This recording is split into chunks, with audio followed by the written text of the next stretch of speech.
देखते देखत माँ पूरा कॉलेज हो जाते वो तो दीवाना। यदि देखते देखत माँ पूरा कॉलेज हो जाते वो तो दीवाना। धूम मचा के धक धका के, धूम मचा के धक धका के, कॉलेज में गोरी भैन जाना। यदि देखते देखत माँ पूरा कॉलेज हो जाते वो तो दीवाना। यदि देखते देखत माँ पूरा कॉलेज हो जाते वो तो दीवाना।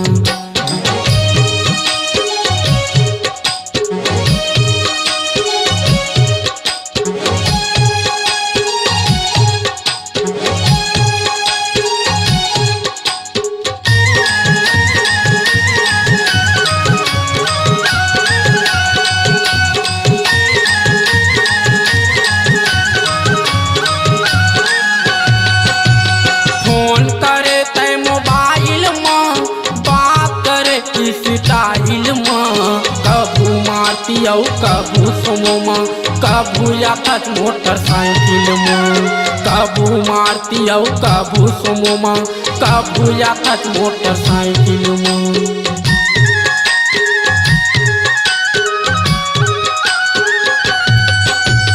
फोन करे तय मोबाइल में, बात करे स्टाइल में, कबू मारती औ कबू सुमो माँ कबू या तक मोटरसाइकिल में, कबू मारती औ कबू सुमो माँ कबू या तक मोटरसाइकिल में। ओए ओए कई के पाय पाय कई के, ओए ओए कई के पाय पाय कई के, हो जाता कहाँ रवाना। देखते देखत माँ पूरा कॉलेज हो जाते वो तो दीवाना। यदि देखते देखत माँ पूरा कॉलेज हो जाते वो तो दीवाना।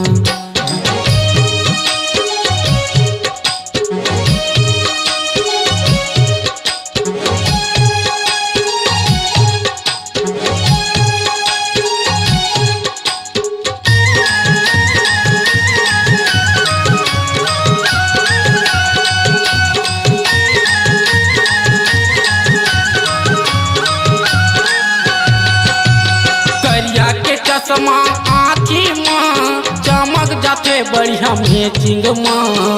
ओढ़नी ओढ़ते तोर हवा बेगला छुपाए छाती माँ। ओढ़नी ओढ़ते तोर हवा बेगला छुपाए छाती माँ।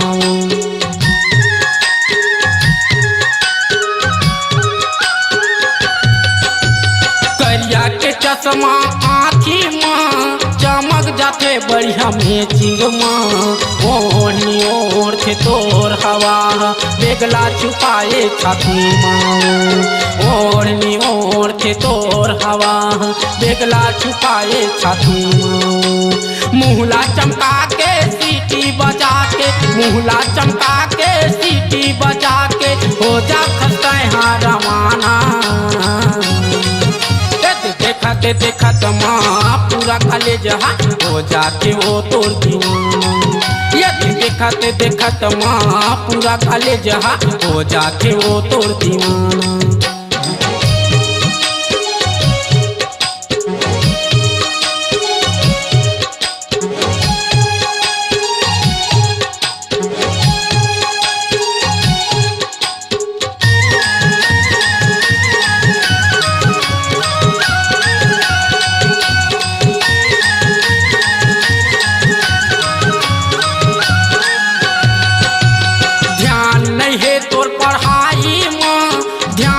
फैशन कराई माँ तो हिचला देख के कॉलेज के टूरा मन मर जाता है झगड़ा लड़ाई।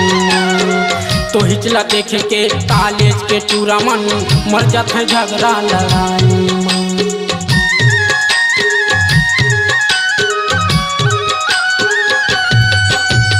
ध्यान नहीं है तोर पढ़ाई माँ, ध्यान है फैशन कराई माँ। तो हिचला देख के कॉलेज के टूरा मन मर जाता है झगड़ा लड़ाई। तो हिचला देख के कॉलेज के टूरा मन मर जाता है झगड़ा लड़ाई। संजय सेठी सहेली बाबू मन, संजय सेठी सहरी बाबू मन सब जन है तोरे दीवाना।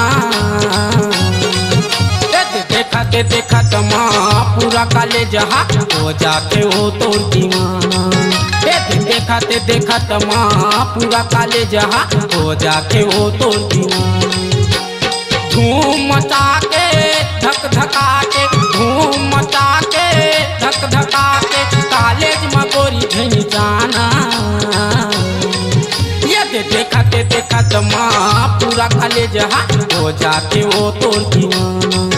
ये देखते देखत माँ पूरा कॉलेज हो जाते हो तोर दीवाना। हो जाते हो तोर दीवाना, हो जाते हो तोर दीवाना, हो जाते हो तोर दीवाना, हो जाते हो तोर दीवाना। अपनी आवाज को दीजिए एक नया मुकाम। डिजिटल रिकॉर्डिंग की दुनिया का जाना पहचाना नाम स्वरांजलि, जहां गूंजती हैं ध्वनियां अपनी माटी की सौंधी सुगंध के साथ। छत्तीसगढ़ी संगीत के विविध रंग जो पहुंचाते हैं पूरे प्रदेश में डिजिटल रिकॉर्डिंग के संग। स्वरांजलि स्टूडियो, नेमीचंद गली नंबर 2, गंजपारा, रायपुर।